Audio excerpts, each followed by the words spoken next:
resuming the meeting that we started at Henwood's Hill at 5:30. Thank you, Russ. Any adjustments to the agenda? Acceptance minutes of the meeting of September 9th. Move the minutes of September 9th as printed. I'll second. Moved and seconded to accept the minutes of the meeting of September 9th as printed. Any discussion? All in favor? Aye. Opposed? 4 in favor, and Toby abstains because she was not present. Communications and public comments. Oh, you know what I forgot to say? Sorry. If you're attending by Zoom and you want to participate, please just unmute your mic, ask to be recognized, and please state your name too, please.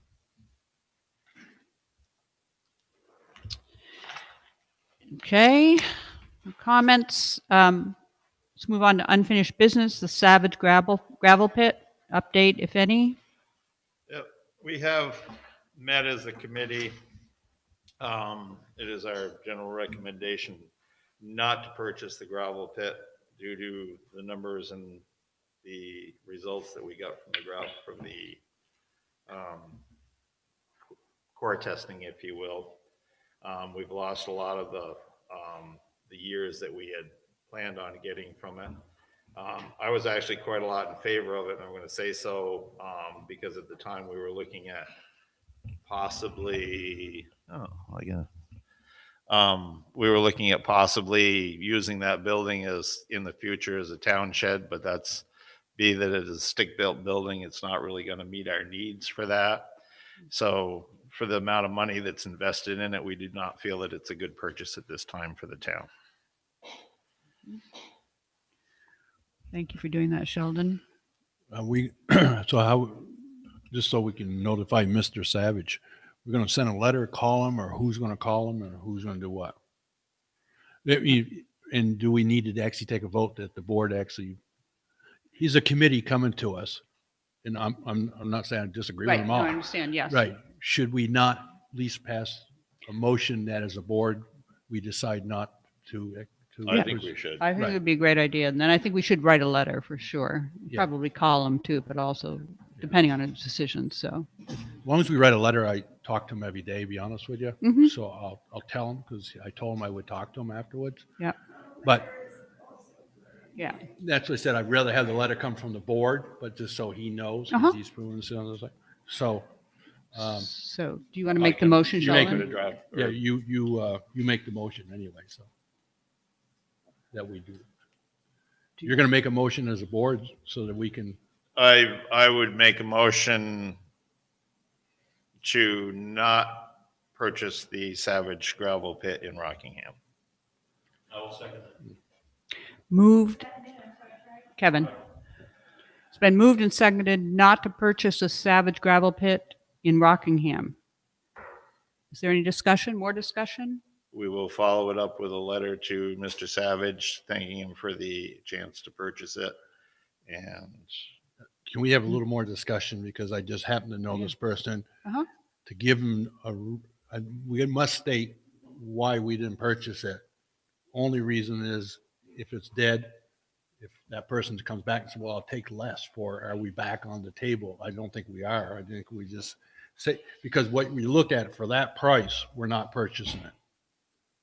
Is that correct? And if the letter said that for that price, we're not purchasing it, it's done with. all right. But it does limit. If the person came back and said, well, would you buy it for 300? I guess you'd be back. That's why I'm saying, if you state why we didn't buy it, it's too much money for what we're going to get. For what we're going to get out of it in the that's amount of time. Right. There's less material than we thought at first. I mean, that's why we pursued it in the first place. Him, I would ask that, well, would you pay less for it? You know what I'm saying? So I think if we gave him that reason, the reason why we're not buying it because it's too much money for what is there. Which is what the letter to him will say anyway. Yeah. Okay. Yeah.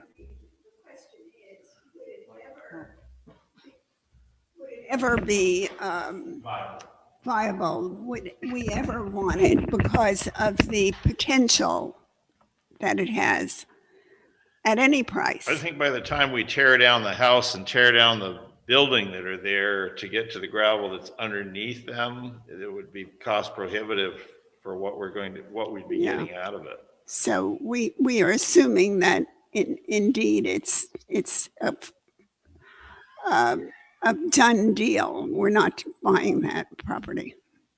Not for At six that hundred price. thousand. Yeah, well, Right. And that's, he goes back to the same thing, yeah. Yeah. There's a reason why we're Yeah. not paying for it. If we were sitting and they came back and said for 50,000, I don't think we would be seriously looking We at it. look at Right, it again, Exactly. right, okay. So that's, to be fair to this person, Mhm. we just say for the other price, Yep. what it is just not worth us pursuing it right Yeah. now. okay, Okay, let's take a vote on that then. okay. Moved and seconded, all in favor of the Aye. motion? Aye, opposed?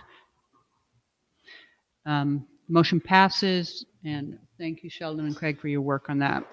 Appreciate it. Town reappraisal option. We should have Ed Blackfellow on the mic. I am here. Welcome, Ed. Thank you. So in your packets, you have his initial letter that we had last week, and he also gave us a chart, and he's on Zoom for you to explain what his thoughts are with this chart and what would benefit Westminster. Ed? Yeah, thanks, Russ. I sort of started off looking at the equalization for the towns that we work with, and what kind of stood out from all the places I looked at that Westminster had a coefficient of dispersion of 19.81. So what that means is that it's one of the measures that the state considers when they force a town to complete a reappraisal. So a coefficient of dispersion is a measure of uniformity. It measures the disparity between the assessed values and the sale prices. So when it gets above 20, they get their big stick out and they require a town to complete a reappraisal. So at 19.81, we are sort of pretty close to being under orders to complete a reappraisal. So I believe that the last one was completed for Westminster, and I think it was 2014. Does that sound about right, Russ? 2013, yes. 13? Okay. Yeah. 13. So it's been a few years, but it hasn't been an inordinate amount of time that has gone by. And so the chart that I gave you sort of helps explain where some of the problems lie with this. And the top chart is you see the measures of average and median and aggregate COD and the sales. This is actually the equalization done by the state by category. R1 is residential's less than 6 acres. R2 is residential's more than 6 acres. Mobile homes landed, commercial. And you have two land categories of wood and miscellaneous. So for the sake of argument, let's just take a look at the AGG, or the aggregate, which I think is probably the best indication of where the relative values of the assessed values relative to the sale prices, what those ratios are. So the R1s and the R2s, those residential categories really aren't that bad, but they have sort of a high coefficient of dispersion. So the common level, the percentage of ratio of assessed value to sale price, they're 1 or 2% below market value. But on average, they may be 15 to 20% up or down from the sales. So on average, the number's okay, but the disparity is getting kind of far apart. Let's go look down at the mobile homes. So we were a little bit less than our common level for the residentials, but our mobile home landed category, we're almost 5% above market value. And again, a coefficient dispersion of 21, and there are 6 sales that are there. So it's a fairly good representation of that category is being overappraised right now. And then we go down to the commercial category. So there were only 4 sales there, but if you look at the aggregate ratio, they're being assessed at 50% of market value with a coefficient of dispersion of 27. So I think we start to get the idea that the average overall numbers kind of fall in because your CLA was, that you see at the bottom end there, 98.06. So that number is not so bad, but that coefficient dispersion of 19.81 indicates that there's a fair amount of disparity or inequity built into the grand list. And so let's just go down to the next little box. And so this represents the numbers by class: residential class, commercial class, and then the miscellaneous or the land class. So it's a sort of an aggregation, if you will, of those sales in those categories. And again, the residential is at 99 for all the types: mobile homes, R1s, R2s, F1s, F2s, COD of almost 19. So it's getting a little bit of a spread there. Commercials, the same 4 sales at 56 for a common level. And the miscellaneous category, which is the woodland and just the raw land, we're at 111, almost 112, being over assessed for those 10 sales with a COD of almost 27. So I think you start to catch on that there is just some inequity that's built in, and some categories that are just not really being assessed in the manner that they probably should be. So if you just take a look at the next box down, the low ratio for the commercials was 40% of market value, and the high was 81% of market value. And then go look at the land category, miscellaneous, the low was 86%, and one property was at 211% of market value. So that's the kind of indication you can see that where that disparity comes in is what that coefficient dispersion really represents. So then I took a look at the current sales. So this equalization that the state did ran from sales from 2017 to last April. And so the current sales run from 2018 to this past April. And so we see the aggregate went down a little bit to 95% from the 99 of the residential category. So what that tells us is that the market values are actually increasing. And the coefficient of dispersion dropped, maybe a couple of points, which I think is good news. And then the commercials, we dropped off 1 sale. And so now we're at 59% versus 56%, with a COD of still 22.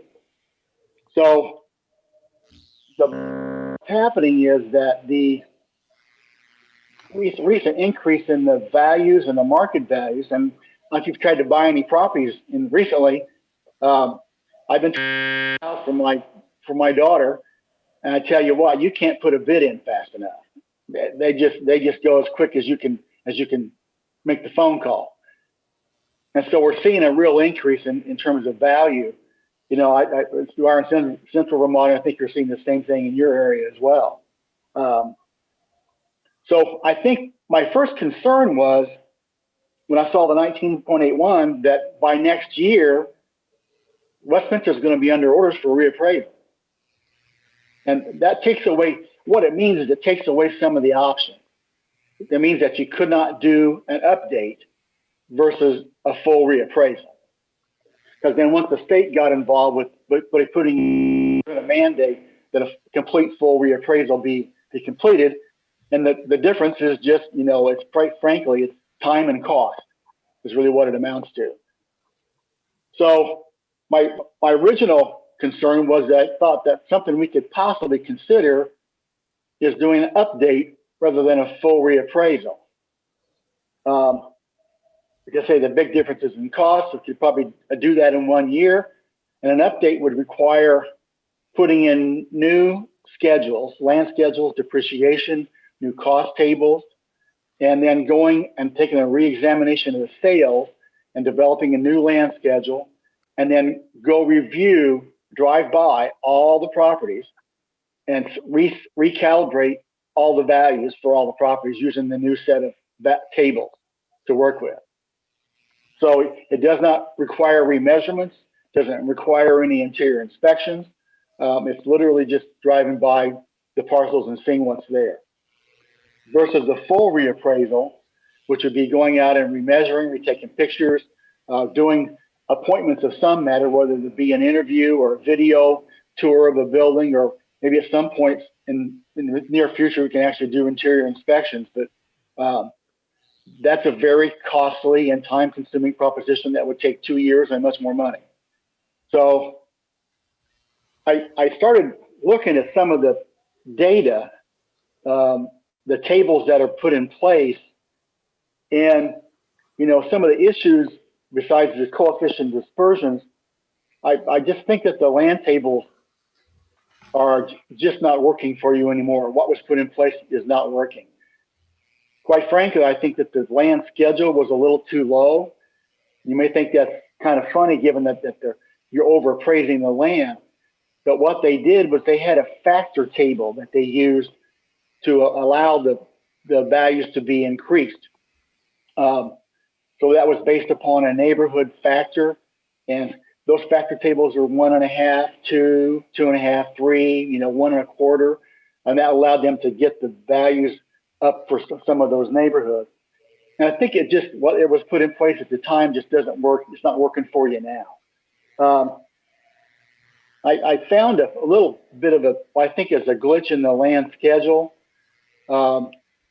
They set the same base rate for all the lots that are as a base that are less than an acre at 25,000. So whether it was 0.25 acres or 0.75 acres, they just use a flat rate base of 25,000 for that.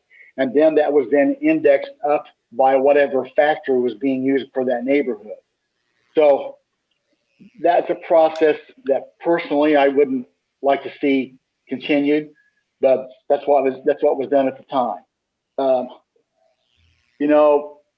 Something about the sketches, for the multiple story sketches, they used a 1.5 factor for the 1.5 story houses. I suspect that there are some houses that are probably more than a 1.5 base above the base. But in the end, it's not a big difference in terms of the square footage. Just 5% or so. But anyway, I wouldn't have done that either. And we know that the commercials are underassessed, and that the mobile homes are overassessed. So the quick and less expensive fix is to do an update, and the time consuming and in the long run, probably more accurate is to do a full-blown reappraisal. So one would be a 1 year as the update, and then a full reappraisal would be 2 years. So now then, the good news is I think with the increasing market, I don't think you'll get put under orders next year. I don't. As I look at those sales, you're going to be close. But I don't see it bumping over the 20%, which is what requires, a reappraisal.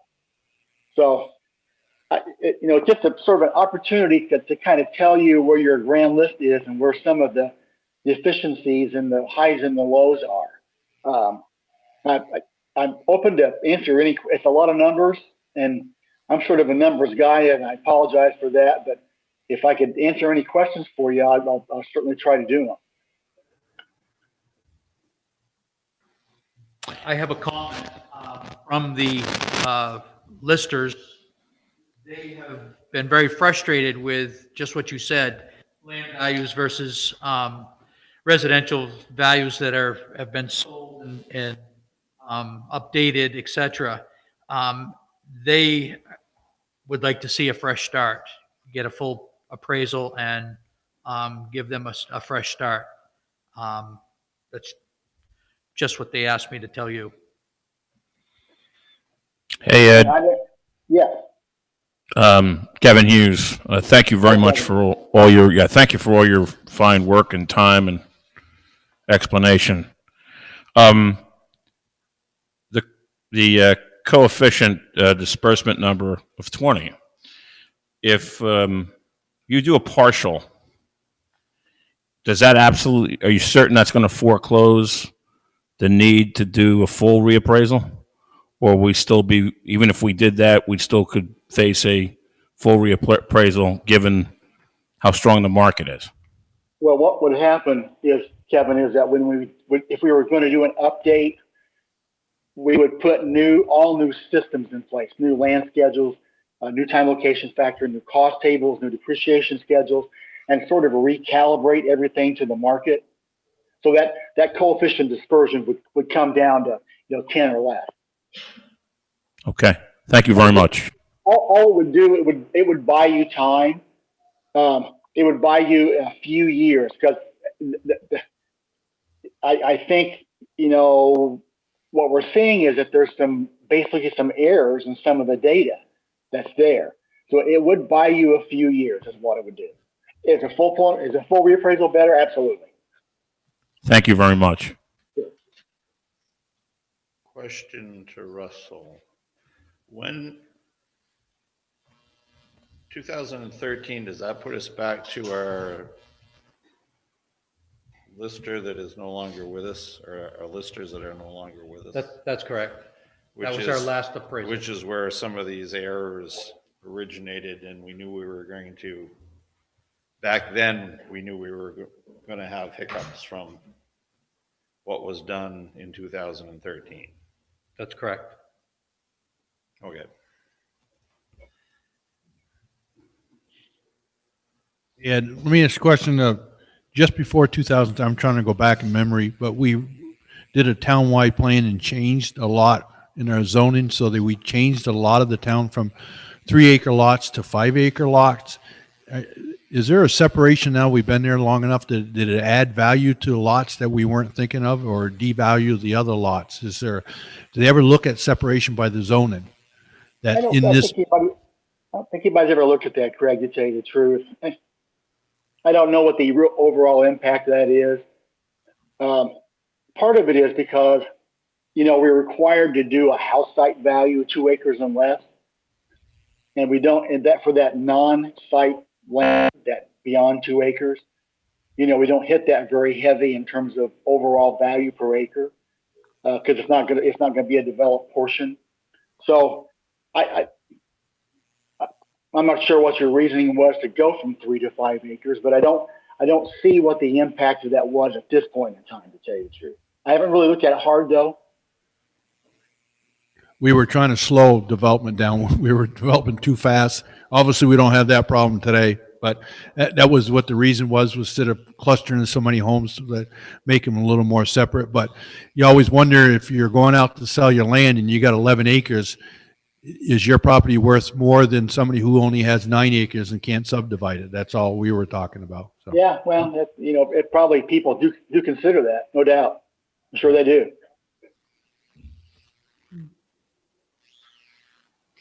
So an update or a full appraisal would not only bring our property values more into line, but it would correct these errors from times past, and that would,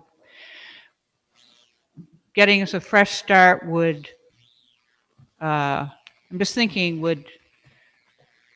that would serve us well for far into the future, I guess is what I want to say.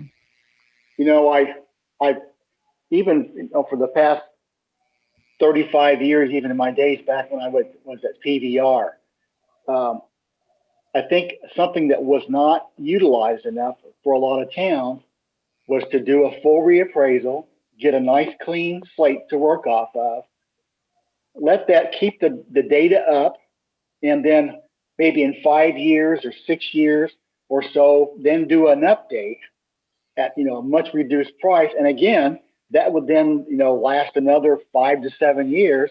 So you've gone and then a 10 to 12, 15-year span, and you've got really pretty good numbers, because what the impact of the common level is. That becomes the divisor for the education tax rate. So if it's less than 1, it actually that rate goes above 1. The tax rate goes higher. So that's for some towns why they like to keep their values right at 100%. And then the dispersion issues that's just inequity across the grand list. Changes in the market, changes in the classes and types of properties, changes in what people like and what they don't like about value, different kinds of properties. So I've often thought that if you got a good clean slate to work off of, then you can save yourself some money down the road. I think in our case now with Westminster, I think our slate's a little clouded. It's got too much dust on it, I think. And do we have an idea of what the update would cost us versus a full appraisal, roughly? Our full projects right now we're doing about $100 a parcel. So in your case, it'd be about 156. An update would be about 86, probably 86. It'd be under 90. What was that first number you had? 156 would be $100 a parcel. 156, is that what you said? And then about 86 for an update. Yeah. So you'd hire outside people to do both? Well, at NEMRC, we would do it. Our staff would do it.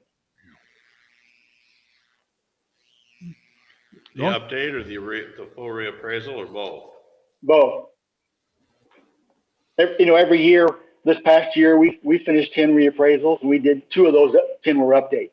Then the other 8 were full reappraisals. In 2013, when we did it, by the time we got it done, we found out that if we hadn't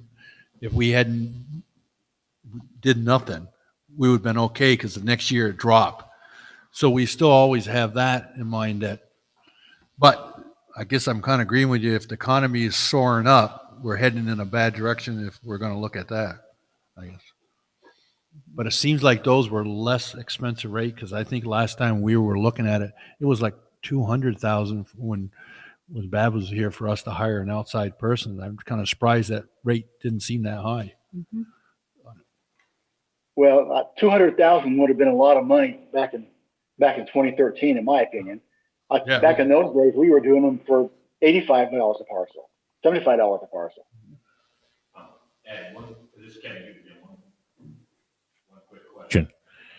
On the full appraisal, you said you're going to need access, let's say on the residential house side for appraisals, correct? I heard you correctly? Say that again, Kevin. I did not. You cut out. To do the full reappraisal, you'll need access. You'll need access to residential homes, correct? Yeah, as good as we can. Yeah, what? And with a town our size, how many samples would you think you'd need?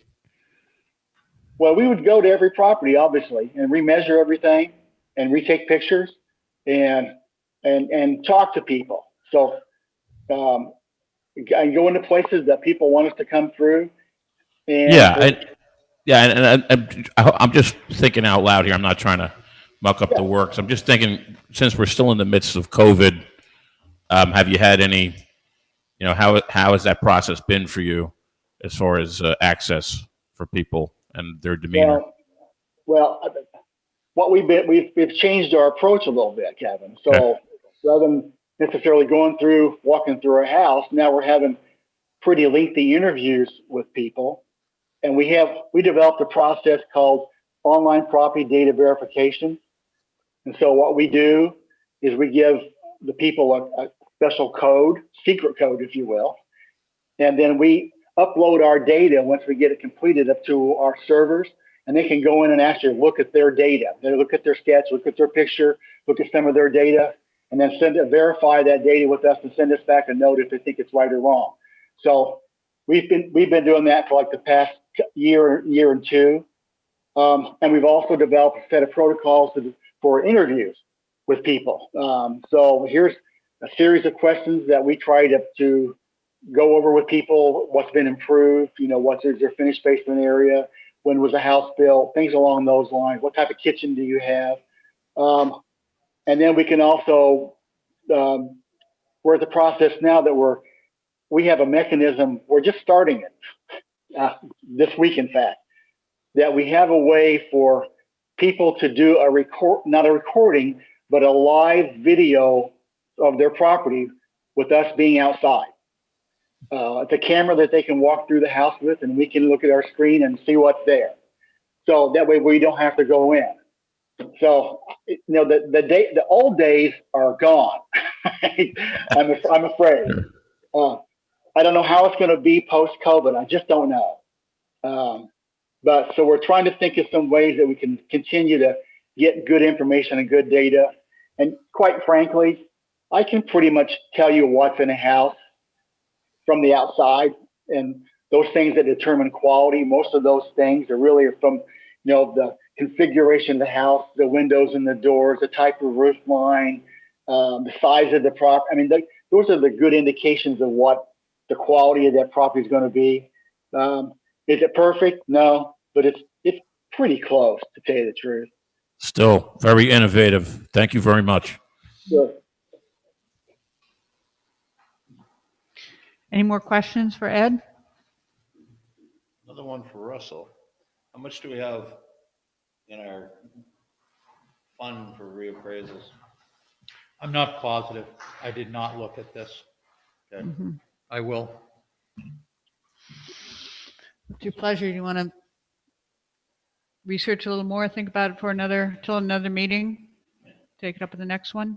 Find out how much we have in that fund? I'm just questioning, we spent many years taking pictures and going back and putting all this information, so now all of a sudden it comes along and says basically that they're going to start over again. So I'll let so I guess maybe that's the way we start over. But I thought this whole time we were taking pictures and write up so that at least some of the homes they wouldn't have to go to because we just did them. Mm-hmm. You know what I'm saying? But I don't know. I think Craig, we have to look at them through the same set of eyes. That's really what it amounts to. That's where the equity issue comes in terms of that coefficient dispersion. And Ed, I'll agree with you 100 because that was what we had a lot of people upset with. One is when we got done that 2013, I walked away thinking we'll never ever do this again ourselves. People were upset because they knew the people too well that were coming to the house, and there wasn't always the same people, so people had different eyes and different evaluation. And when I got done that one, I was thinking, if we ever do this again, we're going to hire somebody to come in and do the whole thing, and then that they protect us. Basically, that it's one company that's doing the whole town. I like that idea. Well, if I could just add one other thing, not to hold you guys up. I know you got more things to cover, but when we do our reappraisal, we do all of our inspections and get our data in and analyze the sales and get our numbers and stuff. And then we still do that full field review, drive by everything again. And then we do a full in-house paper review 2 times. And we're really looking to make sure that things are relative to the sale and that there's equity across the board. So it's sort of a 3-phase quality control review process that we do. And all I can tell you is that I've been doing this reappraisals for 30 years, and that process seems to work. It's very time consuming and expensive for us, but we just don't have a whole lot of appeal, to tell you the truth. I think people see the equity. That's what my thought is anyway. So, I'm not trying to, my goal tonight was just to give you some information and be here as a resource for you to help you make a decision about things. And, that's going to continue. If you have more questions about things, Russ knows how to get a hold of me. I'll be glad to answer any questions that you come up with. Thank you, Ed. We appreciate it. You're welcome. But as a board, shouldn't we be asking Russ to come back to us with the answer to the question, how much? And then those were kind of ballpark that we actually would get a written estimate from him. He was just throwing 150 out, that we actually would get a written estimate of what this actually would cost. Can you get us a written estimate, Ed? I could do that, sure. Quote. Yeah. Mm-hmm. We need to discuss it on the next budget anyway. Mm-hmm. Thanks, Ed. Appreciate it. You're welcome. You're welcome. Yeah, I think the reappraisal fund is probably in our audit anyway, but yeah, Russ, if you could Do that. say 21,000 or something. One last question, Ed. You there? Sure am. Yeah. How long does this take? So does it ever lap into 2 fiscal years? In other words, you started with one, and then if we were to carry money from 2 different fiscal years, from the time you start with the contract to pay you to the time we finish, how long of a period of time is that? It would take 2 years. You start like in July, maybe 2 years, the 2 years later. Okay. So we'd be spreading that bill out for 2 or 3 fiscal years. Yeah. Okay. Yeah. Thank you. Anything else? Not at this time. Okay, we'll take that up at the next meeting. Petition signatures for allocations, update. In your packet, you have another letter that Patty got from Will Sennings. It is up to you as the select board whether you are going to require petitions for the social service agencies. You can place the requests on your warning at your acceptance. They can't be increased from what they allocated the past year, but you can do that yourself. And Will has given you that decision in his letter to Patty. So we need an answer. The people are getting a little antsy about getting signatures. They need an answer. So we're sending out letters to all of the appropriation folks, and we in the office need an answer. So I would like a vote tonight to how to proceed. I just would, the people running for office. I can't hear you. People running for office, state office or whatever, now do not have to get signatures during this COVID period. So anybody who wanted to run for office where you need 100 signatures, you didn't need any signatures. And I think that, if it's done that way in that situation, we ought to try to use the same. Why don't can we ask them to send a request in, because it does leave it up to us to determine how much. So I can come and think of a group that asks for more, but they never get it. So then we can at least say, okay, here's the amount that we as a select board will put in. Yeah. You see what I'm saying? That's fine. Yeah. But Right, not with. But they would not be on the ballot for more than they got last year, no matter what. But the question was, right, but they came and solicited and said, I want more. It says we have a right to grant them more. If I'm reading it right. Yeah. Yeah. I don't have Right, the so- letter in my packet, but yeah. So we're going to get requests like that, right? Yeah, so what are you asking, that they send us a letter? Telling us that they want the same amount or they want more. Then we would decide as a select board. Right, I'm assuming that. Right. Yeah, they don't just wait until it's time to, Correct. send in the articles, so, yeah. We have 7 allocations that are still needing the 3 years to be permanently on our Yeah. warning. Yeah. So there's 7 different letters to be sent out, but we can definitely do that. Yeah, If that's what you want. I would certainly be in favor of waiving signatures for this year. Yeah. Only, But, yeah. but it leaves us, Right, but If- with, wouldn't want to be caught off guard that if somebody was asking for 3,000 and this is their second year, but all of a sudden, I'll ask the selectman for 9,000, and then we automatically grant it to them. We would just basically look at each one and say, yeah, it's the same, and give it to them. what date should we require they have their letters in by?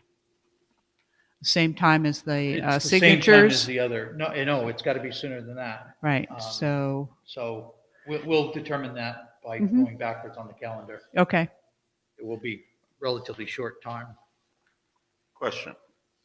If we waive the signatures this year, what happens to each one of these groups next year? Are we going to go back? Are we going to basically disallow this year and say, okay, you need, signatures for 5 years or 3, whatever, however Right. many years? Mhm. Or are we going to just say, because of the COVID-19, you didn't need Mm-hmm. signatures this year, and so, but next year you will, but you can, I just But Sheldon, clarify it. clarification is they still have to be voted to pass. So my personal feeling is if this is the third year and we give it to them and it passes, it's the same as if they had Right. signatures. It's still got to be voted on the Right. floor to pass it. Right. It's really just a matter of getting on the ballot. Right, exactly. It's just a matter of not having signatures to come back. But if all of a sudden it's the third time it gets voted down, now they got to start over again anyways, Because it isn't like we're actually giving them, we're just allowing them Right. to Get not on have the to have ballot. signatures. Do you have another question about that, Sheldon? No. I don't think so. Well, I guess we probably need a motion for that. Please. Please, yes, okay. Not sure what we're making. I'll make a motion that we ask the people with the articles to come with a request to the select board for the next meeting so that we can vote on to grant them a non-signature petition to be on the articles. We'll waive the requirement. Waive for- the requirement. Okay, that's a good For way to put it. signatures for this year only. And I think I slaughtered that language, but I'll I think second it. Yeah. Yeah, okay. You went backside too. So I think the motion is that we will waive the requirement for getting signatures for the ballot for this year only, and that Well, the, we would have to, what we're requesting them to send a request in. right, that's what Yeah. I'm saying. And they would be required to, those who wanted to get on the request allocation would, to be put on the ballot, would send a letter to the select board at a date that Russ will determine. So the select board can decide on the amount that will go on the ballot.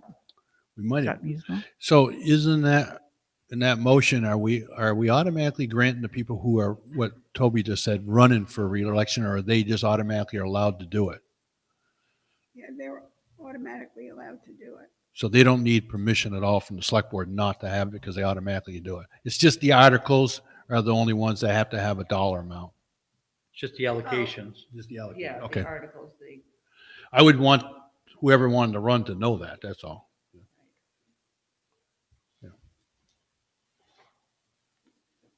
so we have a motion. Did you second? I did. And moved and seconded. Is there more, is it clear what we're voting on? Are we, Yes. yeah. Are we ready to vote? All in favor of the motion? Aye. Aye, opposed? Nay. Okay. Motion passes. Draft a new personnel policy. Craig and Kevin. We're working on it. We're gaining. Good. Yeah, we're gaining. I understand you've been doing quite a bit of work on it, so. We got enough information, so we got no more excuses now to move forward. Okay. So we'll hear more maybe next meeting? Yeah, Or- I think so. I think, yeah, because we're going to be this next meeting will be 3 weeks away, I think. So we got a Mhm. little more time. So. Yeah. Thank you. Winter road policy. I think we should adopt it. As printed. Okay. You swear like you look like God came out of the clouds and said this. Okay. Yeah. Well, I don't know why we're having a discussion. Sheldon says it's done. Yeah, well, I think we discussed it some. First time I read it. So I assume that's actually a motion. I'll make a motion. I'm Yeah. just voicing my opinion. Is that, okay?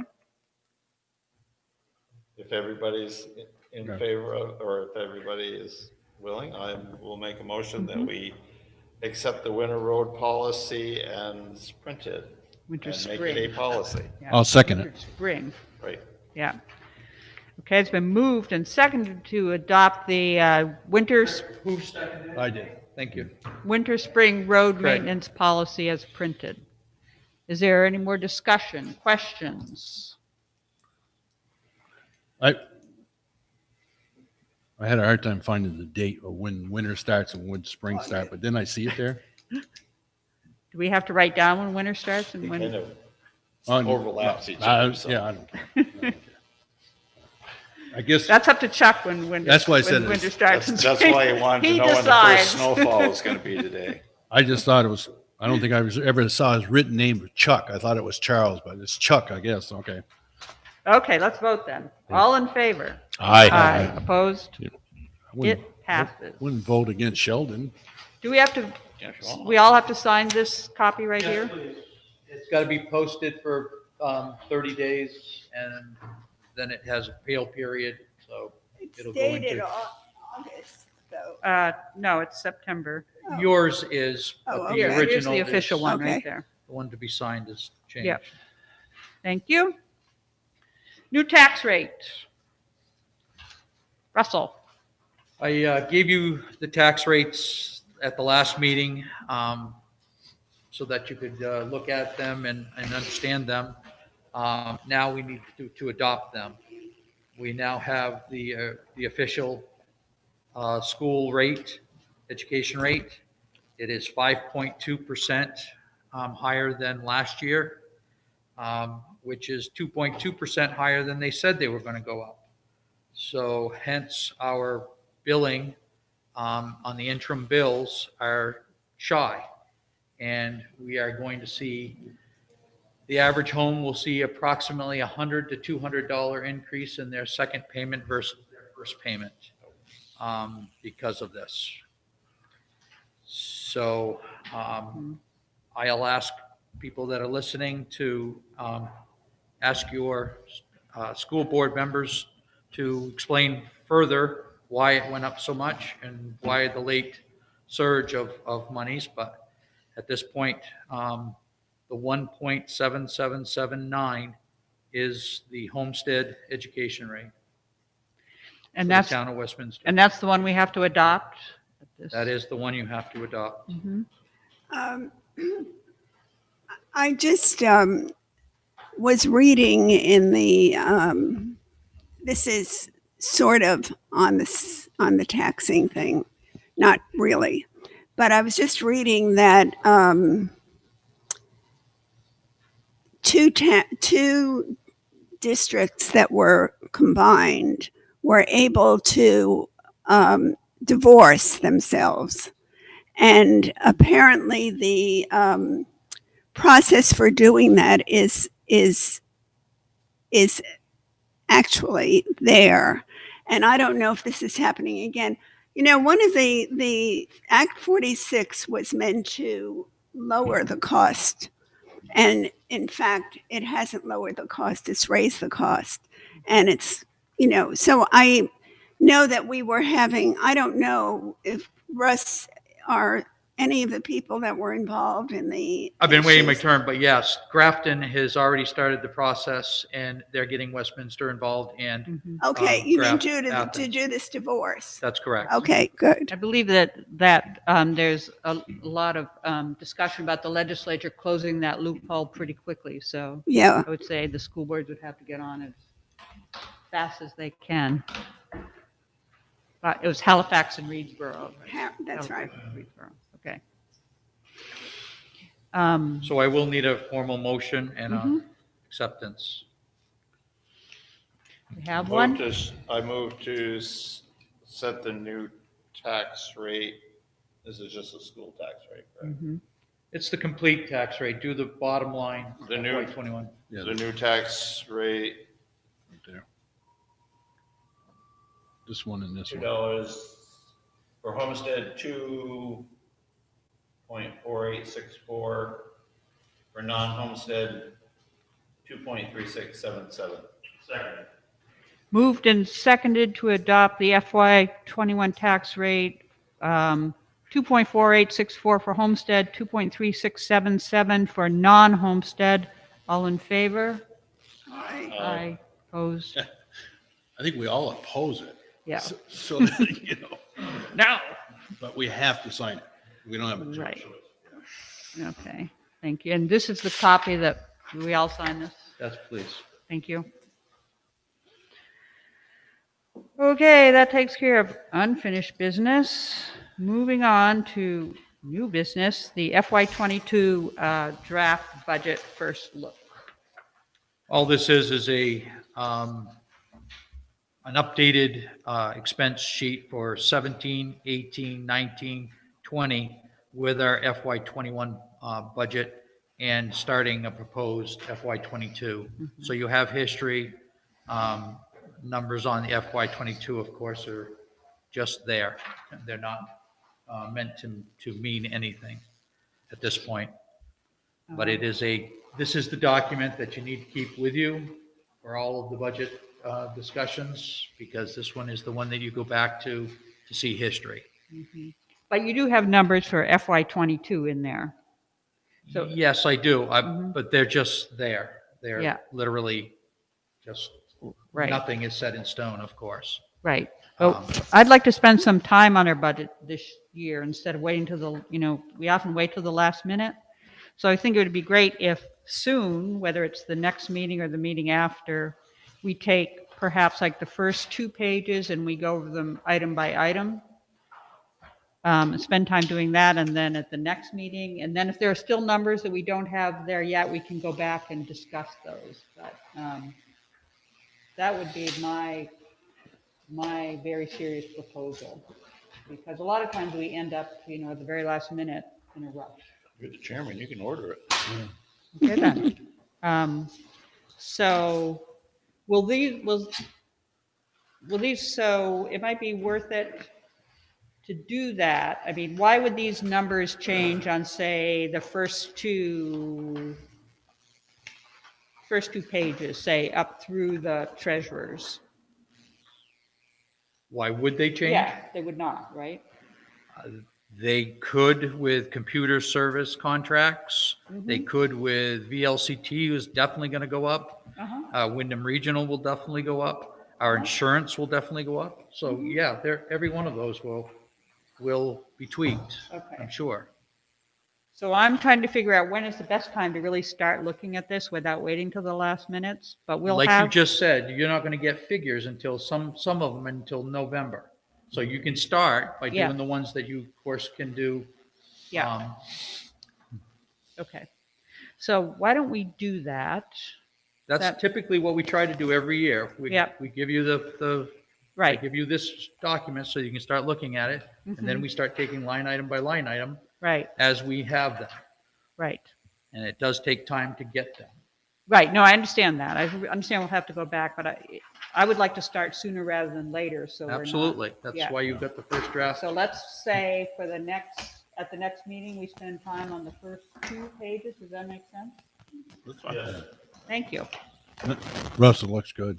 You did it. Yeah. And too often I criticize the fact that we keep changing the system so I can't follow it. You got everything back to where you're actually all going. You did a good job. Thank you. Makes Thank sense. you, Russell. FY '21 equipment purchase, 10-wheel jump. We have an issue with what we have remaining in our equipment fund from last year to what we're going to add to it from the voted 130,000 to what a new truck will cost us. The deficit is roughly $27,000. We have $527.55 left from last year, adding the $130,000 that we received from the vote at town meeting, makes it $130,527.55. Our new 10-wheeler dump truck with plow has been estimated at $157,527.55, leaving us a deficit of $27,000 plus or minus.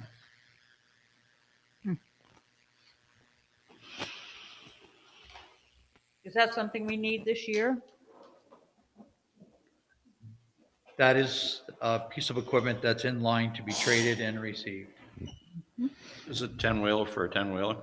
No, It's a 6-wheeler to a 10-wheeler. that's why there's a difference in the price, is the fact that originally we were looking at 6-wheeler for a 6-wheeler, but this is a 6-wheeler for a 10-wheeler on it. And I do want to point out, because there was people there talking about the big trucks and the little trucks and all that. And what Chuck is doing is what we see across the state is everybody's going to the larger truck because of less damage and they haul. So a six-wheeler that he has right now has 20,000 fronts and 30,000 rears. It's 50,000 pounds it can carry on 6 tires. The tandems are 20 front and 46, which is 66,000 pounds it can carry. One's carrying 6 to 7 yards and one's carrying 17 yards. But when you do the math, it's almost 2,000 pounds less per tire on the road with the big truck, because you're basically spreading the weight out and you got that many more tires. So, but the problem is sometimes people see the bigger truck coming and going, oh, it's a big truck, it's doing a lot of damage. No, it does less damage, is why we're going to it. And like Chuck was saying the other day, you're making one trip instead of 2 trips. So you're not going across the road 2 or 3 times because you're going back to the shed to get the materials. So it is the way that what's going on is 90% of our sales the last 4 or 5 years have been for tandems. All the towns are switching because we're hauling further, we're hauling a product. And the hard part is when they go to trade. So next year they want to go to tandem for a tandem. It will run about $30,000 less than this year, just because the tandem they're trading in cost is worth that much more. The trouble with the 6-wheelers, they're not worth as much. And that's what hurts on it. But we're heading into where this is now it. They'll have 3 of these tandems. They'll have 2 of the medium duty and 2 small. And that's what we think is the ideal fleet for what we're doing. Yes, I don't argue with the type of truck. Mine is, where are we going to get $27,000? Yeah, it's a good question. I guess. I've been looking at it. What you would do, to be very transparent, is you'd overspend $7,000 in the equipment, and between Chuck and I, we're going to be frugal with the remaining part of his budget to make sure that bottom line is that we covered it somehow. It's going to be tough. There's going to be some issues with it, but that's the only thing we can do at this point. Mm-hmm.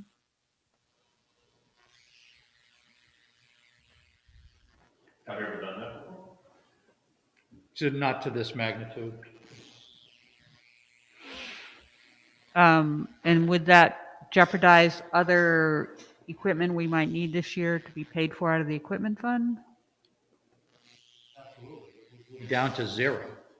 Right, so there's, So there would be no other equipment. right, exactly. Uh-huh. We're not up for anything else. This is Mhm. a very critical piece of machinery, so. Mhm.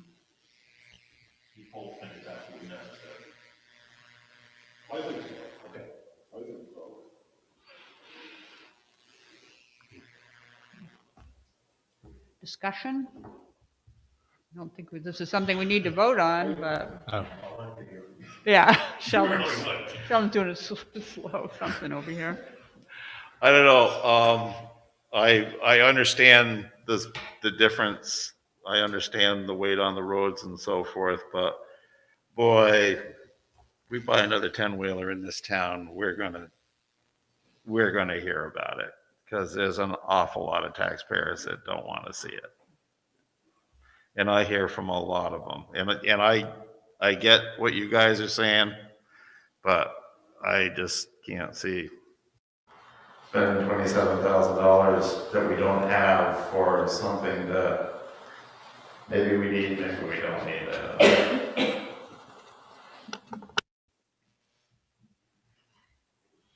And do we need it this year? To keep up with our purchases, yes. Why do we need to keep up with the purchases? We have enough machinery that if you skip a year, we'll be in dire straits. They're trading every time the warranty runs out. And what we decided last time, never own a truck that doesn't have warranty left on it. So what you're So- saying is this truck that you would be That's what it's. trading in, the warranty's ended. It'll and so- end, but it's almost out now. Yeah, yeah, that's right. It did end already. And that's what we learned last time. Do not own a truck after. That's why we're seeing the turnover of people. That's what they're doing. And it's a good thing is it used to be a shorter warranty. Now we lengthen the warranty so we can keep them a little bit longer. but it's full warranty. The new one he's getting, the same thing, is full warranty on it. Trading a six-wheeler. Right, you're trading the six-wheeler. It's actually, I got it sold to another town right now that just lost a truck and they're desperate. You cannot get any more equipment. It's sold out for the next year. Maybe we could get So, more money for it. Yeah. So, let's say hypothetically, we lose the transmission and this truck will get ready to trade this winter. Mm-hmm. We keep it another year, the transmission goes down. We're gonna spend $30,000 on replacing the transmission on the truck that we're gonna trade the following year. You're gonna be right back where you are right now. How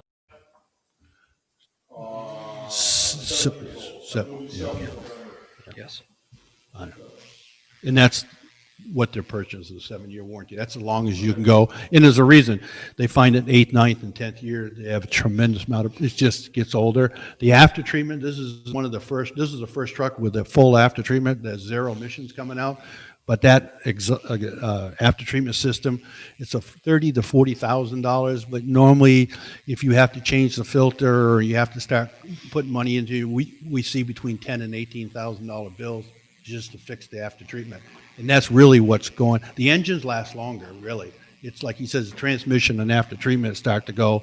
Mm-hmm. That's why a lot of towns don't want to own it after that period of time. You know? Is this something we put out to bid? No. You didn't. Why don't we?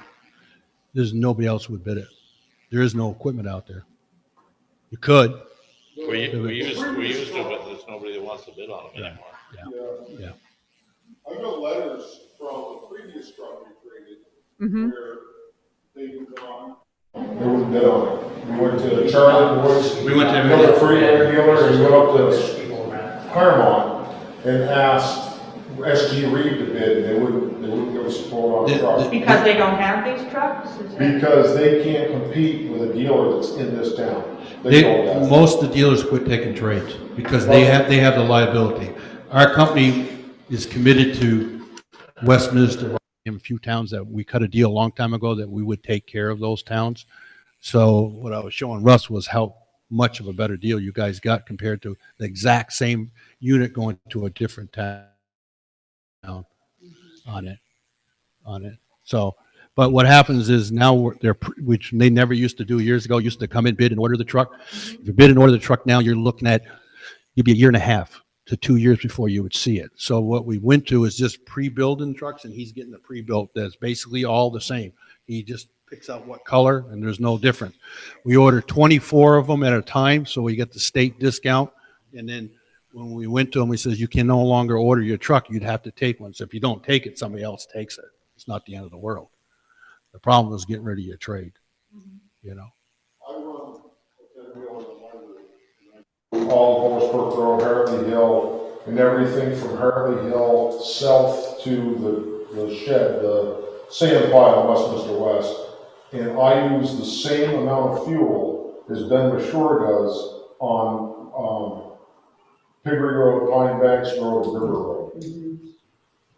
Actually, what I'm saying is he uses more fuel, I'm sorry. Yeah. He uses almost double because I can do that all in 2 loads, where it takes him 6. Yeah. So he's gotta go back over everything he just sanded, track it all back up. So we use more sand and material on those roads and fuel to do the same job. I'm not questioning. No, I'm trying to explain to you, no. Yeah. So that's Right. why, that's part of it. You know, a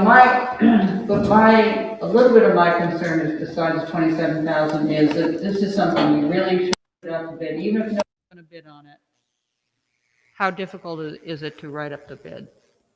I did this when I first got here, and I did it for the first 3 years. Yeah. And you get letters back. You get one letter, maybe 2. Yep. From 4, 5, 6 different Yep. companies, and they just say that they're not going to bid on it. Yeah, So, that's fine. That's even easy. our auditor now Uh-huh. understands that by keeping with Western Star, you're not going to be able to put this out to bid. It is a specific item that is only going to be purchased locally from these dealers. So And when you say the auditor understands, this is something he he signed always off looks on? for our bidding, procurement Mhm. making sure that I've gone through every Uh-huh. step for all of this. When we get to the trucks, it's now noted that we could not get other bids for the same truck that we're trying to keep the fleet all one right. brand, which is, So what we're trying to do is keep the same transmission, the same engines, the same tires. So before, we used to stock, just the air filters for these trucks are like $120. Yeah. If I can just keep one on hand instead of 6 different ones. Yeah. You know, it's better. Yeah. Tires, instead of having to have different tires for each truck, they're all the same tires, they take the same rims, transmission filters, they're all the same. And it saves us, taxpayers, a lot in the end. Yeah. Back when Mark was here, when things were different, we did bid. The only complaint that I had was about 40% of the bill is equipment. And he would only want that equipment, and those equipment guys wouldn't bid. This is what you get. Mm-hmm. So there's only 2 manufacturers that are left, Viking, which is what he's getting now, and MG, which runs about $15,000-$20,000 more. But they don't bid because they're territory protected. In other words, if you're in Vermont, you have to deal with them. You can't get a price from nobody else. That's what you're stuck with. Yeah. With the dealerships, some of the dealerships, well, you can go get an International or you can go get a Kenworth. They all kind of got out of it because of the trades. They didn't want the trades. Yeah. So they would come back and just send you a letter saying, it takes almost a day to put together a contract with the trade and all that. So that's one reason why they just don't. I honestly, we get them all the time. We're in Burlington or something, and they ask, and we just send a letter back to them, says, no, go to your local dealer. We're not going to drive up there and try to be in that area. So it is Okay. things have changed a lot. Yeah. Yeah. And maybe on the extra, the 27,000, maybe we can consider maybe next year having a smaller It's equipment next reserve fund. that, and next year if they do a tandem for tandem, it's going to run about $40,000 less. That's what I'm saying. This is the year you got the jump. That's what's hurting. Right.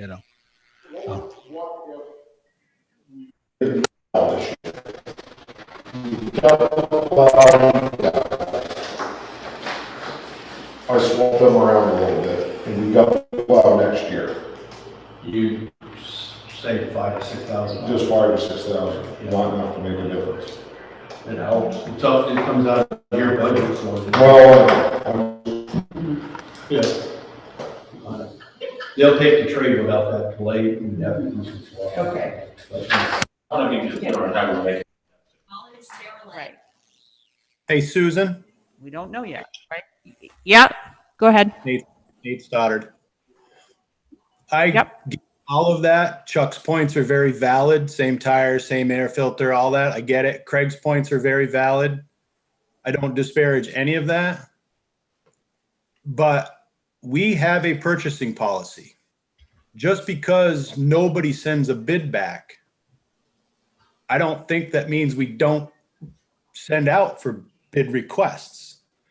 We kind of heard the same thing with the town hall renovation. Nobody else bid on it. So are we going to just stop going through our bid process just because we think nobody's going to bid on it? Or best practice says to continue with our purchasing policy that's in place? I guess that was my question when I wondered how difficult it is to send a bid out. I mean, just sort of pro forma. Russ? it's absolutely, I can send out the letters for the bid again with the specs and see what we get back.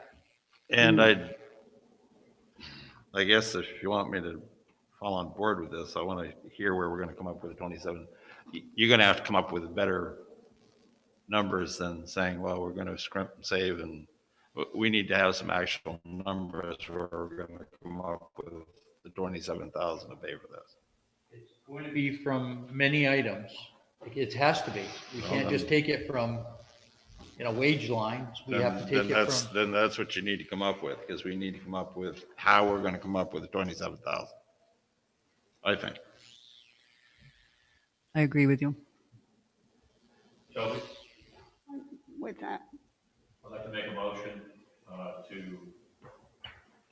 make a consideration of the wheel dump truck for $157,000 proposed with $27,000 deficit, that the proposal be, that this be submitted per our policy for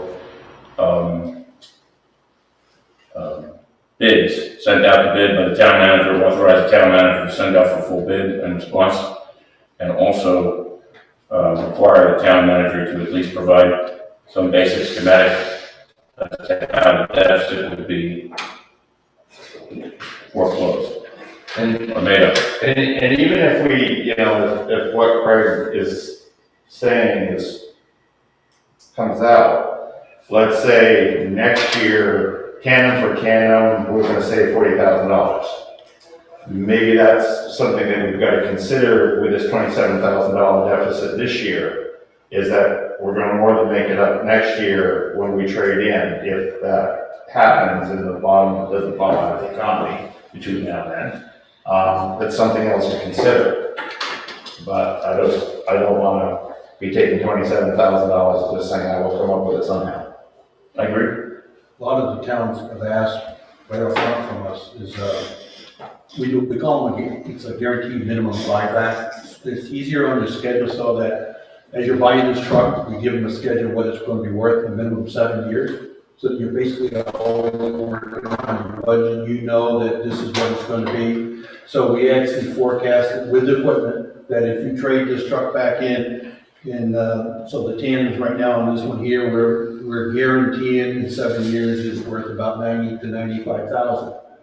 What it entices is that they know that, okay, in 7 years, the warranty runs out and we trade it in, and really the next one costs less because you already got 100. And that's why these towns are all changing, is the fact that some are running their trucks until they were worth 10 or 15, and they haven't come up with 200,000, and it was really hurting. So they all trying to get to a place where they're on that price where it's all about how much does it cost to own that truck per year, and that's what we're looking at. I'm always looking at our town. We have a lot of towns that are about 36,000 per year to own, because this is the way they are. We've been down around 18, 19, and that really is a low number because of the trade-ins. Because it's really, when you turn it over, it's how much did you get for the trade to lower the price. I don't think there's any, nobody's questioning the value of. No, if he sends it out right away, he'll get a couple of. Yeah, pretty much have a pro forma bid form, send it out. Yeah, yes, it gets, Yeah. I normally help a little bit, send it here, send them this, the other, this, and I think the only ones that will. That would be great, yeah.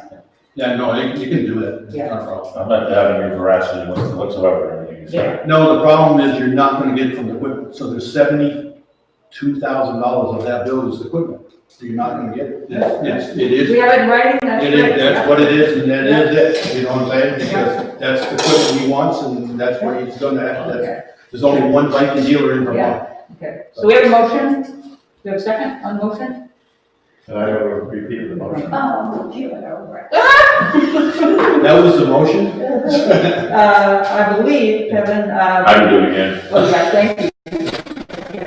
I move that the dating process, we move forward for the 10 mil dump truck, that the town manager, per our policy, immediately sends out bidding process to solicit bids on the 10 mil dump truck, and also provide at least a blueprint for making up the deficit of the perceived $27,000 shortfall that we may or may not have when we come to the decision to purchase the truck.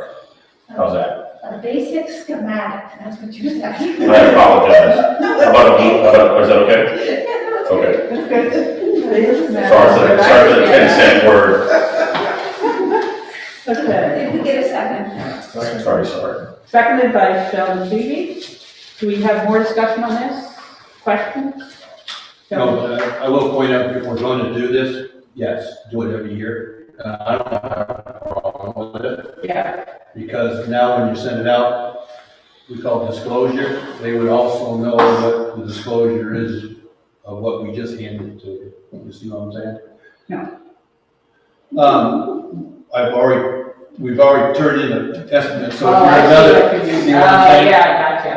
And honestly, I'm just going to turn it back in a second. Okay, so as long as you know right up front that, okay, here it is, don't open it up, you open up, and you might open up 2 letters that just say, oh, thank you, but no thank you, but you're all on the same field. Right. When No, we I see- understand, when we see towns do that, when they come back, oh, we want to redo it, they're going like, okay, how are you going to do this? Everybody knows what everybody else did already. yeah. I'm assuming, because of the difference in the price here, that back when we were scheduling this last year, or we were looking at our budget last year, we were looking at replacing a 6-wheel for a 6-wheel. That's Otherwise, we wouldn't have this much of a cost. That's exactly. It was scheduled to be a 6-wheel for a second. Exactly. It would have been under budget. Did we vote on this? No, did not. Are you ready to vote? We're voting. All in favor of the motion, say aye. Aye. Opposed? It passes. Delinquent taxes to date. In your packet, you have the final sheet of 16 of 16, just showing what we are up against with delinquent taxes. 2017, 18, we have just about $1,000. 18, 19, we have $16,150. 19, 20, $162,264. And then this year, for the first half of payments, $335,745. So this is a little higher than it was last year. And I will keep you posted of how we're making out. But right now, we can pay bills and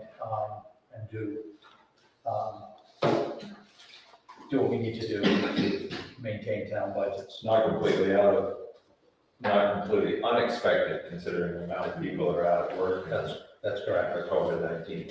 Plus, we have that working capital reserve fund, $150,000. Yes. Yes, none of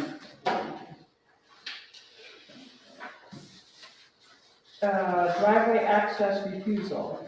This is the first time we've ever had this.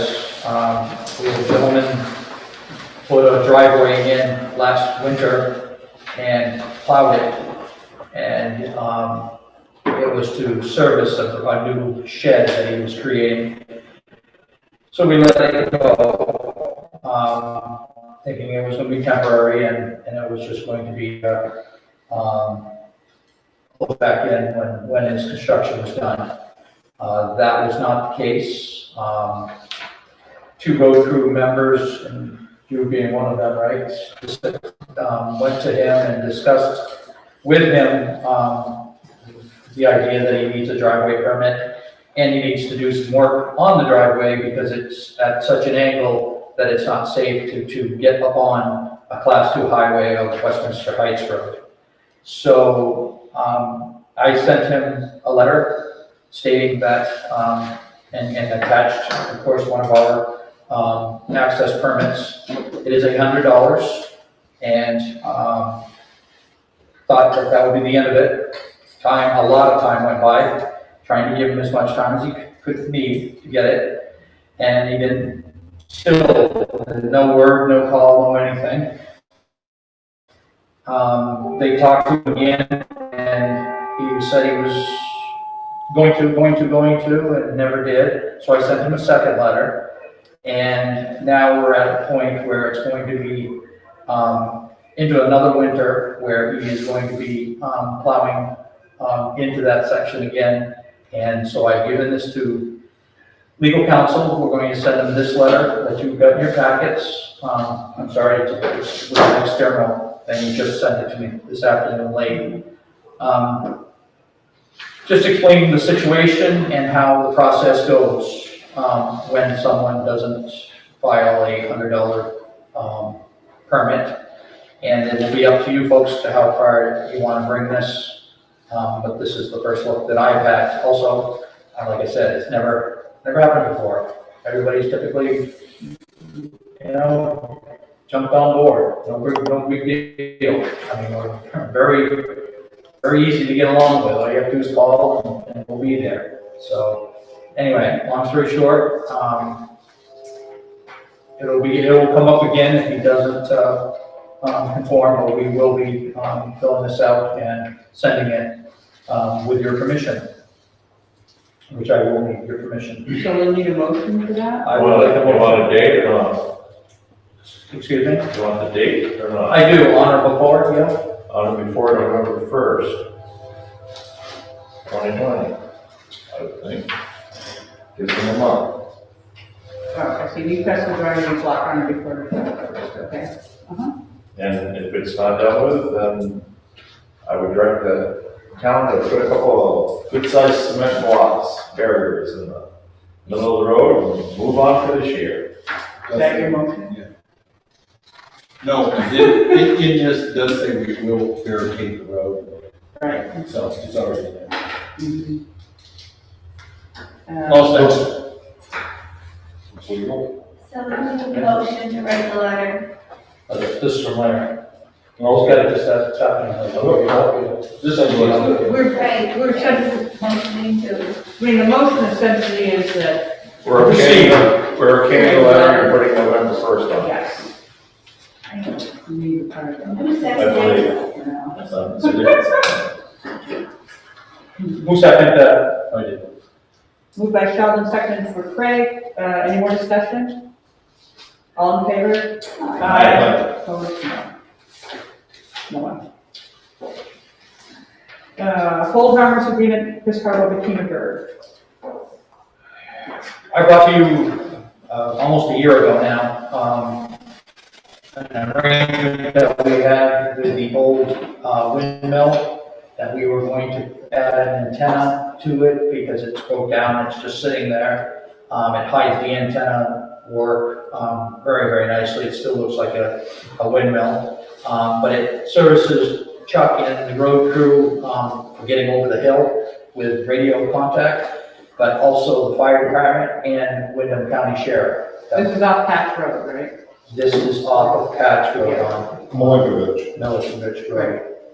And, Chris asked me a while ago, and I dropped the ball, to, create a hold harmless agreement for just his liability of being free from liability of having the tower there, having the antenna there, I should say. And so Larry is drafting it, as we speak. I'll have a copy for you to look at and sign, but it is in the process. And it has worked out extremely well, to get us up over that hill with the radio contact. Much safer. Good. Any more discussion about that? Manager's report. I have a few things. We have continued use of Windmill Hill Road, class 4, from a few folks that refuse to look at the signs. But the good news is just this afternoon, I got a letter from Emily Richards, and she wrote, "I am forwarding this response from Backcountry Discovery Route folks that I received yesterday afternoon. It confirmed my notion that BDR has stepped up very strongly to help stop the motorcycle traffic on Windmill Hill Road after receiving my second email this past week. I do applaud them for the action that they have taken. It is clearly apparent that they want to keep their trails open and available to their ridership, but in respect to the town's regulations and requests of local residents. BDR's social media communication has obviously struck a chord, as I have not heard or seen motorcycles on the road since last Saturday. Yay." What they've done is they've put in their process these signs, and they even have one specifically for Windmill Hill Road. They actually showed them a detour to not use what we've asked them not to use, and showed them how to get around it. So these have been forwarded to the whole organization, and there's 4 different areas that they have stopped them from usage, and they're taking this very serious, which is awesome. So I didn't have this information until this afternoon, or I probably would have giving you all the copies of these, because these are pretty interesting stuff. But it is a work in progress, and it seems to be working pretty well. Is Emily Richards? M. Richards, yes, E.M. That's not Zach Weinberg's wife? No, I don't know. Honestly, I don't know. okay. The Pine Banks land deal fell through yet again, so it is back on the market. It's going to be advertised again in the Gazette. Explanation was needed funds elsewhere, so didn't get sold yet. Davidson Hill property that we picked up and cleaned up at tax sale, the Trevaro property. We have right now $7,440.20 into the cleanup and demolition of that acreage. We will be back in touch with a price of what we feel is fair market value. And we do have 3 or 4 people that are interested in looking at it, but it has to be reasonable. What did you demolish? Excuse me? What did you demolish? A mobile home. Oh, You got you said pictures. the acreage, so I didn't understand that. Yeah, well, the acreage was, the cleanup was trash thrown throughout the woods that Chuck and the guys had to go into the woods and pick out by hand. I mean, it was riddled in there. I sent you, this was probably 2 years ago now, but you've got pictures of trash just thrown through the woods. My compliments to the town too, because I was up there yesterday, and you did a nice job on it. Looks good. Thank you. Just want to mention again, we do have still cloth masks available for taxpayers. I still have quite a few, so please come in if you're interested. School bus in the town forest update. The buses has been removed, but a little bit of trash has been left. Chuck has gone up and looked at it. I'd like at least a little bit of help in deciding if we're going to go clean it up and try to get money back from them, or are we just going to clean it up? What's your pleasure? It's something has to be done before winter. What are you talking about, like McDonald's bags or old? There's a 55-gallon drum that they were burning in. There was, Well, there's an old wood stove, miscellaneous scrap metal, some furniture, some. from what it was, From it's McDonald's got to be bags. 100% better, because there was rabbit cages and wood for jacking up the bus. All that must be gone now. Was that the same bus that's still on that road, just currently? No, Totally that's different. a different one. Oh, no kidding.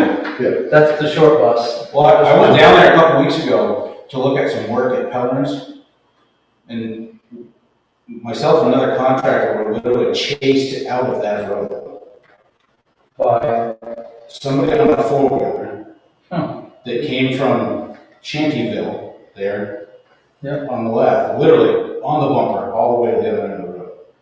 No, I don't know who it was, I have no idea, but that neighborhood. It's an interesting neighborhood. So, what are you thinking, allocating some money from what would it cost, roughly, do you think? It is going to cost much. So the stove will put in their scrap steel pile of trash. We've got a big 30-yard dumpster that we get for such occasions all year. We get rid of it every spring, so, probably a few $100 to help. Yeah. With the cost. I think it's worth it. Isn't this all from a local? Isn't this all start locally A though? local family, Oh, yeah. but the individual is not local. It's no longer there, so.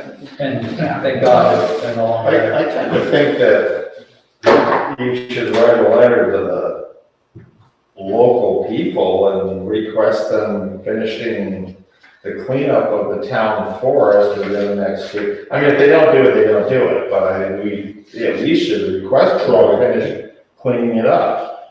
I know a brother is the one who took it upon himself to get most of that junk out of there. the steel beams, the wood, the rabbit cages. I know he did a ton of work just because he felt so bad about it. I haven't seen it, what's left versus what was left when she first pulled the bus out, but. This is our town forest. It's exactly. basically one of the few parks that we have within the town, so. There's no signage on that road even stating that it is. That it's a town forest. No. There's signage of, single lane, the bridge is out. Correct, yeah. Yeah. But I mean, if you drive there right now, there's two signs. There's a number going up the hill to Pelham. So there's a number You going would down. think it's a private road. You would think it was a driveway. Yes. Well, I think the Conservation Commission one time was talking about making trails and.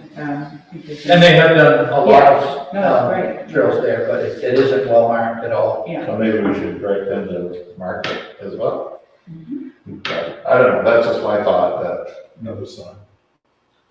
we shouldn't be spending money on it until we exhaust the effort. As I said, if they don't do it, then we can spend the money to do it for the town forest. But Okay, why should we spend it if we don't have to? send a letter. Can't hurt. I'm also in the process of creating an emergency health order for the property of William Lyons. Mr. Lyons passed away in a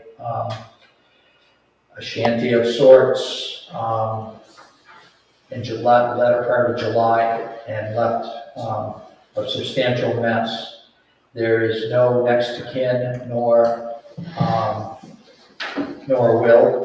So this will be in probate for a long time. The state will eventually own the land and the large account that Mr. Lyons had in a bank.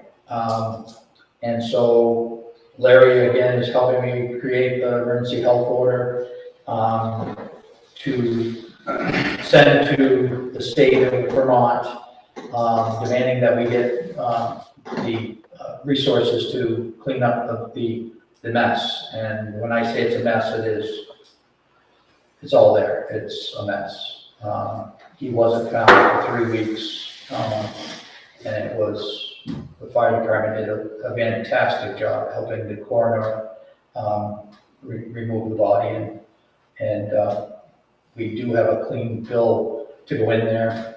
The coroner did deem it as natural causes, so the site is clean as of legally, and it needs to be cleaned up. It cannot be left the way it is. We are waiting for cooler weather, because it does still reeks. Yeah.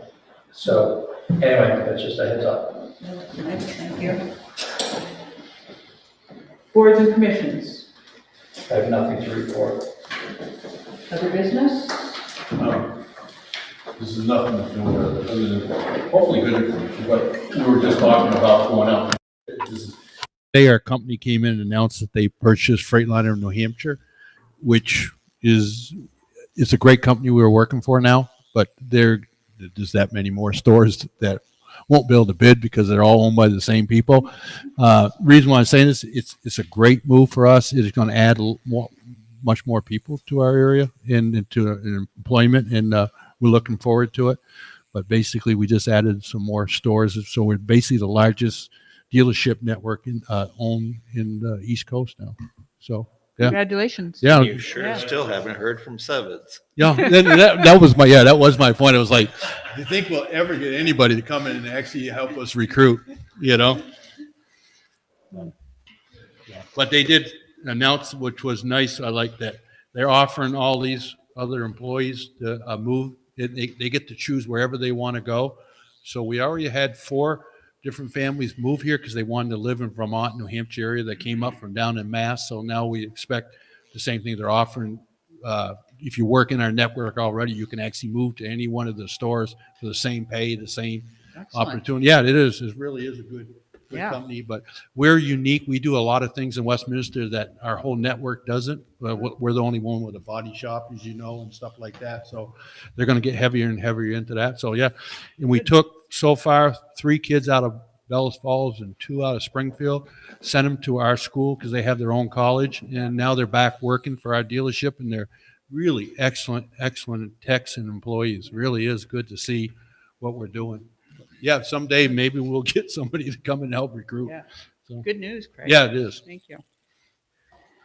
Date of next meeting, October 14th, 6:30 PM. Do we want to meet back here again? Is this working for everyone? Sure. Sound is comfortable here. Mhm. Okay. Motion to adjourn from anyone? So moved. Second. Moved and seconded, we adjourn. All in favor? Aye. Opposed? Thank you so much, everyone. Thank you for coming. Do you know where, do you know where my cursor is? I have to run this one by